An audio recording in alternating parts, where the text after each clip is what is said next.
This video is going to demonstrate how to solve systems of equations where we get answers that are not the typical answers we've been getting so far. That's why this is called solving special systems. Here's our first example. There's 3 examples on this video. Even though the directions say solve using substitution, I hope that you would know that you could solve this using substitution because the top equation is of the form x equals or y equals. And in this case, the top equation is of the form y equals.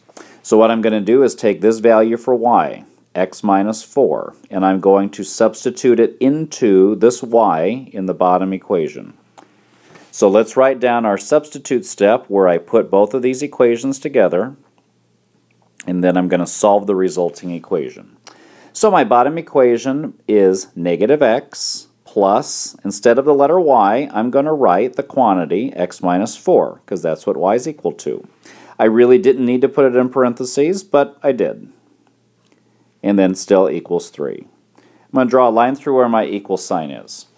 Now what I really need to do is get rid of the parentheses that I had there. So I'm going to have negative x plus x minus 4 equals 3.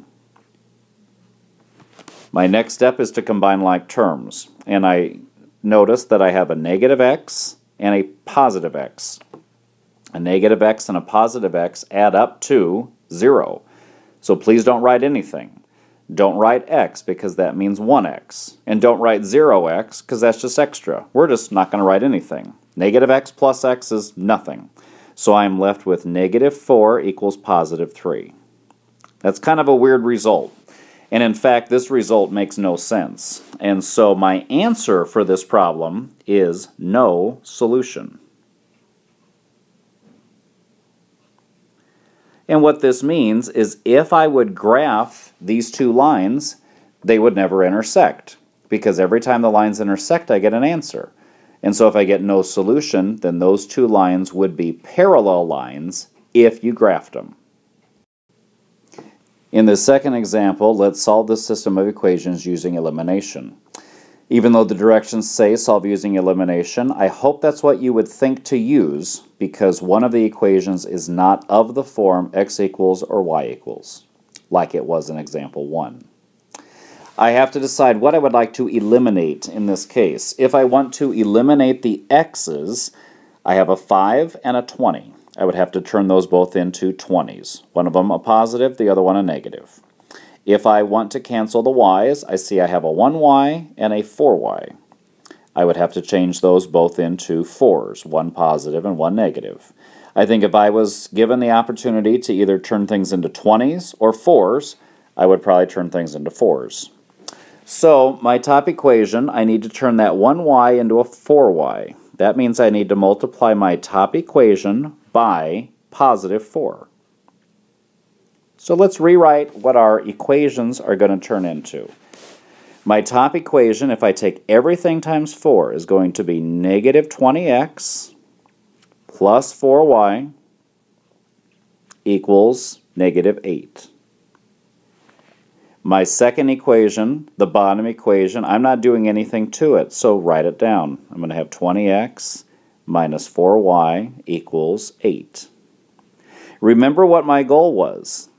It was to cancel out the y's. I did a really good job because if I add a negative 20x and a positive 20x, I get 0.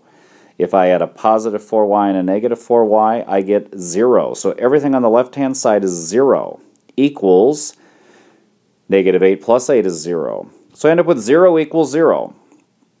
That is something that is true. And so what I'm going to write for an answer here is that this system of equations has many solutions. So 0 equals 0 is my result, but the answer I want to write is many solutions. Every time the lines touch, you get an answer. If I were to graph these two lines, the two lines would lie right on top of each other. And so I would get an answer, as many answers as there are points on the line. So that's why I write many solutions. Our third example, the directions say solve using elimination. And I hope even if that wasn't the directions, you would know to use elimination method to solve this system of equations, because one of the equations isn't of the form x equals or y equals, like the first equation on number 1 was. So I need to solve this using elimination. If you look at the x's, I have a 2 and a 3. I could change a 2 and a 3 into a 6. I'd have to make one a 6 and one a negative 6. If I wanted to cancel out the y's, I see I have a 2 and a 5. I'd have to change those both into 10s. So if I was given the opportunity to change things into 6s or 10s, I would probably turn things into 6s.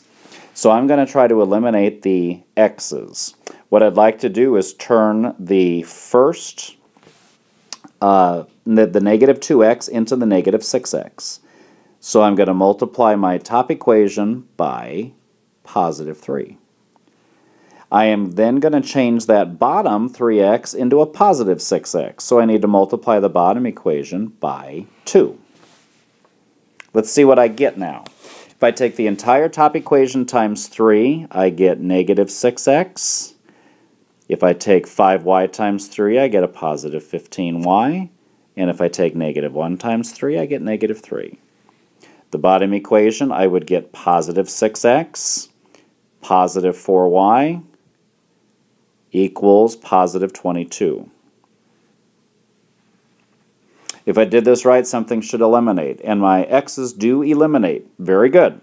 So the y's don't, though. Add 15y and 4y, so I get 19y. Add together a negative 3 and a 22, you get positive 19. And then divide both sides by 19. And so I would end up with y equals 1. That means this problem is like every other problem we've done so far, except the previous two examples. I'm halfway done. Y equals 1. So what I want you to do is substitute y equals 1 into one of these 4 equations.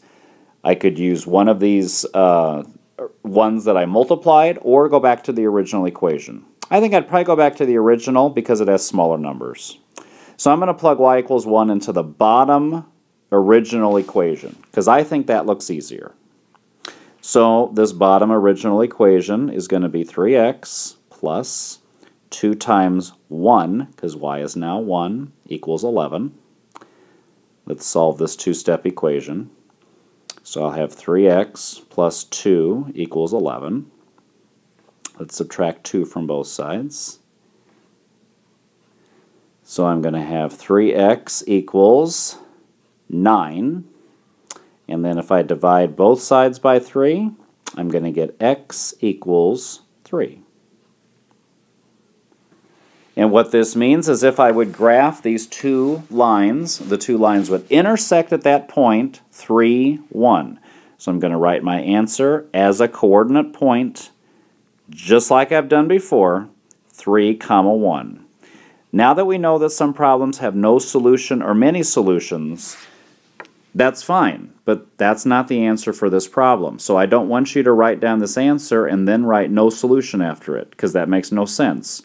Or I don't want you to write down this answer, 3, 1, and write many solutions after that, because that makes no sense. The answer is the coordinate point 3, -1, and that means that's where these two lines would intersect if you graphed them.